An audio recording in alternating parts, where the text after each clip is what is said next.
If you have ever sent an email to security@tendermint.com, or if you spoke at this conference, or if you've submitted something to HackerOne, you probably interacted with me.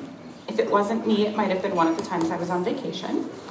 But all the work that I've done for the past year and a half with All in Bits and the foundation has basically been to make sure that we're protected from a whole bunch of hackers who want to get in our business.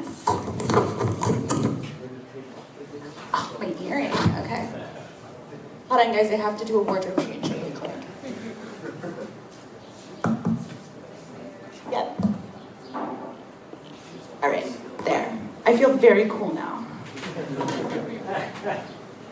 All right, so just to give you an idea of what I will be talking about today, I'll do a little bit of a discussion of how I think about security and my general ethos for doing the work that I do. We'll talk a little bit about the buttload of security audits that we did in preparation for the launch of the Cosmos Hub. And I'll also discuss some of the things we've done on the vulnerability coordination and disclosure front. I have some future plans I'd like to kick off to continue to drive the security maturity of our ecosystem, so I'll cover that as well. And then I have a little bit of an idea I need some help with. I don't know about any of you, but I do not like to be told to do things. I like to have recommendations. So when it comes to helping our ecosystem mature, I'll make suggestions. I'll say, yo, here's an idea. What do we want to do with it? But I'm never going to come down and say, we must do this now because Jessy said so. So we have a little maybe project we should kick off. I guess I'll start by talking a little bit about what security is. First off, to steal a quote from Bruce Schneier, security is a process. It's not a product. Security, when we go through audits, is an examination of our process from the identification of a vulnerability all the way through the remediation. It's not just the part where you find a bug in code. You have to fix it too. And sometimes security processes aren't technical. They have to deal with business process and making sure we don't get all of our monies and all of our atom fished away, and that we're able to take care of the information and the work that we are doing to help our ecosystem flourish. Another thing that's really important about security, and this is something I'll go to the mattresses about, is I fundamentally believe, as many of the leading thinkers in my industry do, security is about enablement and it's about support. It's not my job to say no and to try to control what other people do.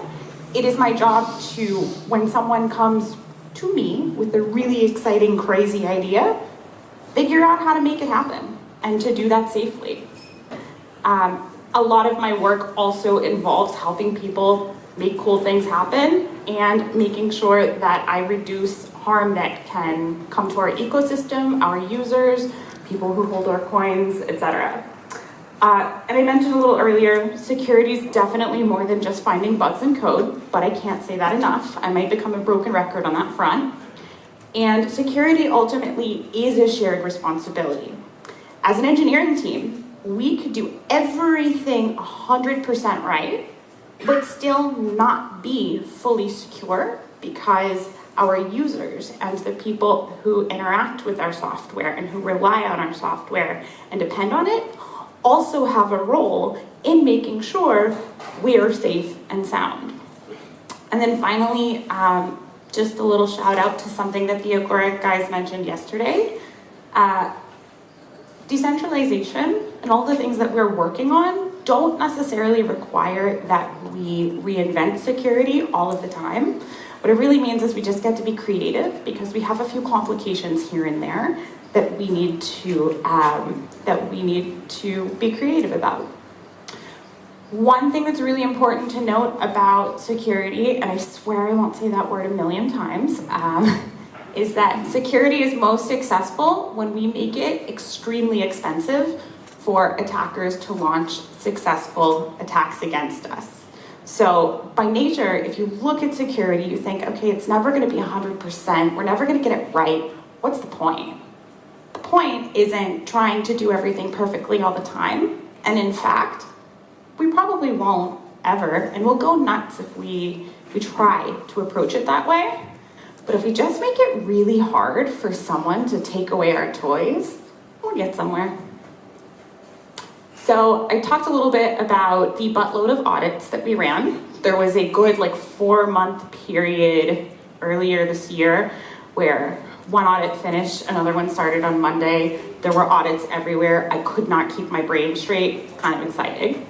But since I started working with the team, we've run 6 total assessments, and our auditors included a whole bunch of really smart and amazing folks. I've listed the ones here that I can mention, but a thing that's very unfortunate and that I don't like about security auditing is sometimes if you're a first-time customer or you're in new technology or you have a complicated code base, auditors are kind of meanie pants and they don't want you to use their name.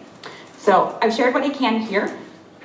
Throughout our audit process, we had 0 critical vulnerabilities surfaced. We had a few high severity ones, we fixed them, it's cool, but we didn't have anything that caught the entire world on fire, which was pretty amazing. And we actually have a little bit of extra audit time that we didn't fully use in one of our assessments of Tendermint last year. So we're going to take that time and we are going to use it to audit and assess a dependency that is a critical cryptography dependency that tons of projects rely on. And we're currently coordinating with, I think, 5 or 6 other teams to make sure that this one thing that has never been publicly audited and doesn't have an artifact to go with it to say that it's safe actually gets some coverage. I think a few of you have heard me talk about this. It's the Ristretto implementation from Dalit Crypto. So another part of my job has been working on how we approach vulnerability disclosure. I mentioned that if you've emailed security at, or if you have interacted with us on HackerOne, that was me. Sometimes I'm slow, I'm sorry.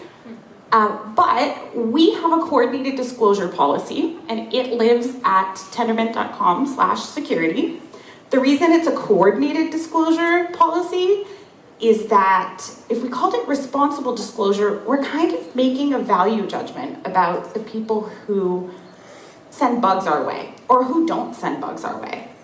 I don't really think it's my job to sit there and say, oh, you're irresponsible because you didn't put this bug through our front door and in our inboxes in exactly the way we'd like.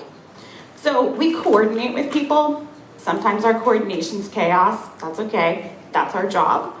But more than anything, I want to make sure that we create a safe and welcoming environment where if someone finds a security vulnerability, they are incentivized to hand it over, and they are incentivized to work with us so that we can reduce the harm that comes from really awful stuff happening.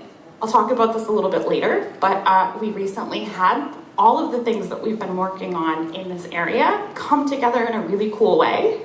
And even though I was up at 2 a.m. a few times, I was very excited about it. I've mentioned our bug bounty time quite a few times. That has been funded by the Interchain Foundation for over a year now. It went fully public in May 2018, and we have had some fantastic vulnerabilities come through that particular front door. We were one of the first blockchain projects on HackerOne, and so it took a minute for us to actually get bugs into the program. But then all of a sudden, 30 other blockchain projects followed us, and we are constantly in contact with new blockchain developers and security researchers from all over the world, which is really exciting. Another thing that I get very excited about on the vulnerability disclosure front is that our program is one of the first programs in the entire world to offer a safe harbor to security researchers. And what that means is that, again, I want to create an environment where if someone comes to me with a security bug, they don't have to fear that we are going to get mad at them, that we are going to come after them with scary lawyers, and we are going to call scary regulators and law enforcement. If you make a good faith attempt to send us a security vulnerability, even if you mess it up a little bit, but we know it's good faith, you're cool, you're fine. we're not going to come after you and make your life miserable and try to scare the crap out of you. And that being said, a really cool thing happened during one of our audit cycles that involved vulnerability disclosure. Last fall, we had a few months where our bug bounty program was the busiest thing. I can't even remember how many bugs came in between like September and early November, right before we put the Cosmos SDK in. But we had been working on a security audit, and at the same time that this particular auditor was assessing our code, all of the bugs that they were finding were independently reported to us by our community, with the exception of one. And the one bug that didn't come in still came in a couple months after that assessment period closed. So I don't get to talk about really exciting stuff a lot, but how freaking cool that we were going through a systemic security assessment of our code. It was the SDK. And our community found the same issues that the professionals did. That tells me that of the people in this room who keep taking all of my bounty money, we've got the right eyes on our code, and that's probably one of the most exciting things that I have gotten to be part of in my career. So one of the things that I've been thinking quite a bit about for the future is that I am really competitive about security. I think that there's lots of stuff that conventional technology companies are getting wrong, and I happen to think we are an exciting, creative community and ecosystem, and we could show them some things. When I say I'm competitive, what I really mean is we have all of these tools around us to fix problems that other people can't. We have awareness that we can use, and we have creativity we can pool together. And while everybody's making those dumb jokes about blockchains, one day we will, I hope, get to turn around and say, you know what? While y'all were making jokes about blockchains, we were busy doing this, and look at what we have and you don't. We win. We just schooled you. Anyway, that's just me. So one of the things I've been thinking about quite a bit in my career is operational security. We all get very excited about protocols, implementations, and all kinds of technical things. But when we're thinking about the operation of a network, we actually have to think about the operational security of our businesses and our organizations that are the underpinning of our network. One of the things that I have seen the most in my career is basically this. Attackers are going to come after you the cheapest way possible. So if you've thought about what you have and who might want to come after you, and your threat model includes, a few criminal groups, maybe some regulators, maybe that validator down the street who you just pissed off in the Cosmos forum who really wants to take your toys away, you have to think a lot, basically, about how you are taking care of your day-to-day business operations so that you don't lose all of those toys in a way that harms your reputation or harms your ability to do your business or gets your node shut down because you just pissed off the tax authorities again, even though they're the ones that keep making the rules that don't make sense. So I hope that I get to do some work in the next year on operational security and training so that we all together can kind of look at everybody else when they're freaking out about phishing and say, sorry, we solved that. Bye. Another thing I'm pretty excited about in general is security maturity. We have a lot of good things going for us, but we can always do better. So I have a few ideas on how we can systematically improve critical and very important parts of our operations, our code, our network, and how we collaborate with each other. And hopefully we can get that off the ground. I also want to make sure that there is enough education and support available to people in our community, partially because we're holders of coins. We are some of the most at-risk users on the web. People like to steal our SIM cards. People like to break through our emails and attempt to go and raid our Coinbase accounts or whatever else they can get in touch with. I often make a terrible joke about how one of the biggest investments that blockchains have made in security is the improvement overall of web application security, We have given these web application people the ultimate bounty program, let me tell you.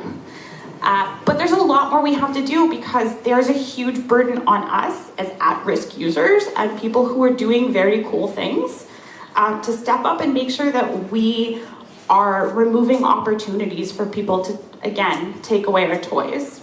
And then finally, I have some crazy ideas about observability. Sometimes when I think about the nature of open source code, we talk about having many eyes on the code, but it feels like the people who are looking at what we do maybe might be proofreaders instead of actually observing the code in action and making sure that it's behaving in the manner that we've intended, even in the presence of malicious inputs, which is kind of the point of what we do. So hopefully I get to go play around in that arena for a little bit. But I mentioned earlier, I had an idea. And it's related to something that happened relatively recently. I could tell you guys the long version of the story or the short version of the story. Not sure how much time I have left, so I'll just wing it. Last week, I was in Australia. No, not last week. 2 weeks ago, I was in Australia to give a keynote. And I was at a conference called OSCERT. It was the National Computer Emergency Response Team Conference. And I wanted to go do some information digging. In the middle of the conference where I wanted to learn about coordinated incident response, we had an incident pop up in the most unfortunate time zone planning that could have ever happened. But that's okay, it's part of the job. We basically had an issue come through security at tendermint.com, which is exactly the thing I have been always hoping would happen when we had a bug like this roll into the door. From the moment that hit security at tendermint.com, I threw it into our triage channel. Our development team got to work extremely quickly. I think I maybe got an hour of sleep, and then I woke up and I had this big, huge, beautiful technical proposal for how to remediate this bug, which wasn't awful, it wasn't the end of the world, but it was a great first softball bug to have if you haven't coordinated vulnerability disclosure and patching on a live mainnet before. So, easy first attempt. We did quite a bit of work making sure that we pre-notified people that their systems were gonna have to be ready for an update. We grabbed a whole bunch of validator folks and said, all right, here's what's up, let's go, it's time. And then we put up a public notification. But I started thinking about how we responded to this, and I was thinking about how we could do things differently, or how we could do them better, or how we could kick everybody else's butt because we're smarter than they are and we're super creative and we do really cool stuff. So then I thought about it, and I was at this conference with all of the computer emergency response people. If you've ever seen basically an emergency erupt, you've probably seen one of these terms. Call it what you want, we'll figure out naming later. We can call it a burp, I don't really care. But what I realized is this is a great model for how we might want to respond to incidents. It's kind of decentralized. There's usually a public entity, a private entity, and a university behind any coordinated emergency response program. And these are the people who pop up when we have heartbleed, when we have shell shock, when we have meltdowns 1 through 275,000 because hardware is scary. Anyway, it's basically like having your own emergency volunteer group who shows up when a fire erupts, or who shows up to triage when there's been an accident. It's somewhat decentralized because there's always a core organization. That core organization is typically staffed by university, by member delegates, and by a team that's kind of always available and makes sure that they know how to set the sirens off when it's time. But the cool thing about these certs is they often mature into intelligence sharing alliances, and they often turn into a place where people collaborate to come up with the best practices possible to improve security incidents in their respected area. So I was thinking, maybe we should have one of these. This kind of sounds like something that we could do. So I've been thinking a little bit about what we might want to do. Like I said earlier, I'm not going to come in and ever say, this is what we must do, it is the only way forward. That's not cool. That's not how any of this works. But I was thinking it might be nice to have a core team of people between the Interchain Foundation and All in Bits who are kind of on call. They're the emergency squad who see what happens when a security ad comes in, or when HackerOne comes in, or when some blog post dropping a full disclosure bug rolls across the internet. We look at it, we triage it, we assess it, and I don't know, maybe we've done some planning.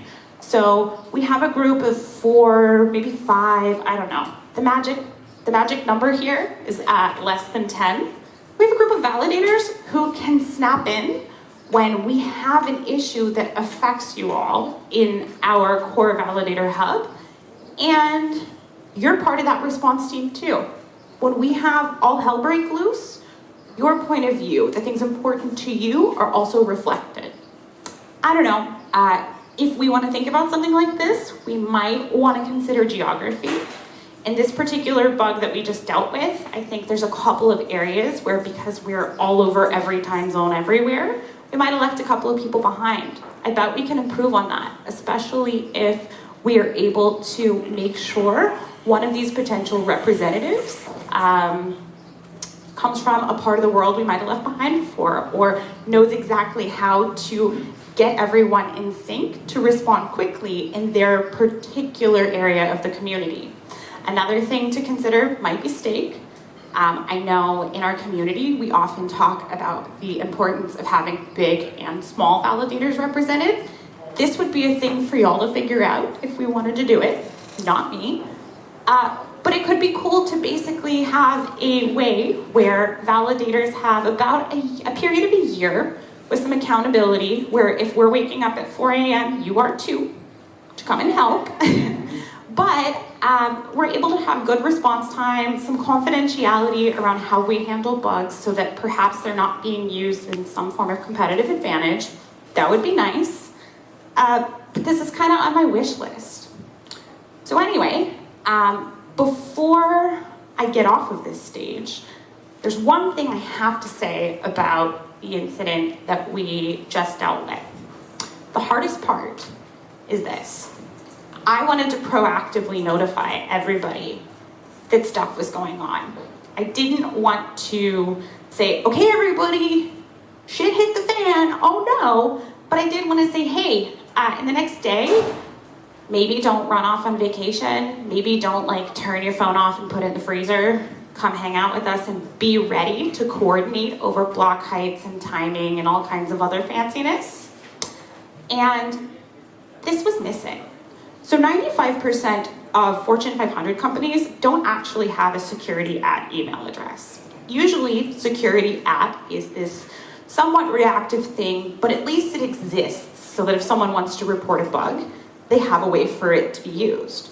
I actually would love to see our validators, our developers, our wallet folks, everybody who has an organization or a project have a security at email address. Not just so that you can receive bug reports, but so that when I have something going on or a team has something going on, I can fire up security at and I can give you a proactive notification. And it would be extra cool if, as part of this wish list thing that I'm giving you all, there was some nice monitoring and alerting, maybe a couple of bells and sirens and things that'll wake you up in the middle of the night if the right words are in the top part of the email. To come and help. So, as I said earlier, I was thinking it might be cool for us to have our own version of a computer emergency response team. We could call it a CERT, we could call it a BERT, I don't care. But I would love to continue this particular conversation in our forum, especially if y'all want to do this thing. I have some ideas, I have some recommendations, I have some suggestions, but it's really up to the validators and our community to figure out. So I guess we all get to talk about this a little bit later, perhaps during lunch. And then we can go nuts and type our fingers off on our computers. Anyway, thanks so much. I will go ahead and turn it over to the Epicenter guys.